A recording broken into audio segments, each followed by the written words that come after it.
Just before we came on air, NATO said Afghan troops had entered the town of Musa Qala, with coalition troops as controlled until the Taliban offensive in February.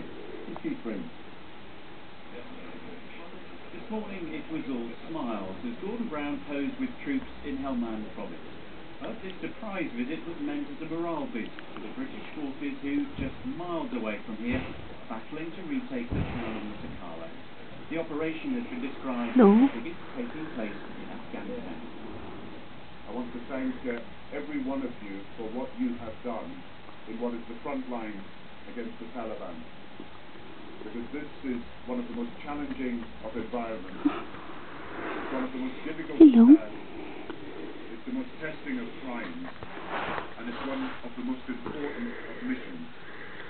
Because to win here and to defeat the Taliban and to make sure that we can give strength to the new democracy of Afghanistan is important in defeating terrorism all around the world. The fight for Musa Qala began on Tuesday, with British commandos crossing the Helmand River north of Sangin.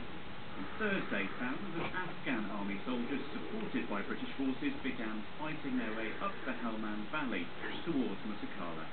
On Friday, troops from the US 82 Airborne Division were taken in by helicopter to the town advancing south.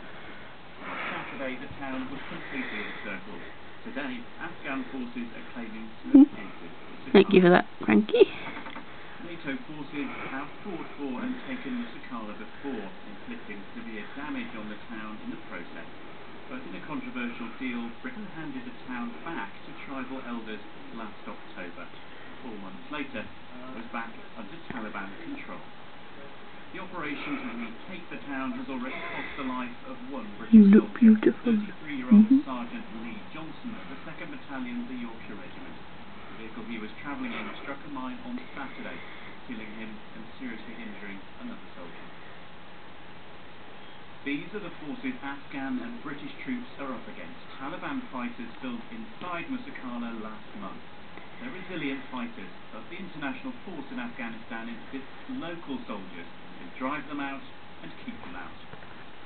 The Afghan National Army is much stronger than it was 1 year ago. We are aware that the Afghan National forces have a comprehensive plan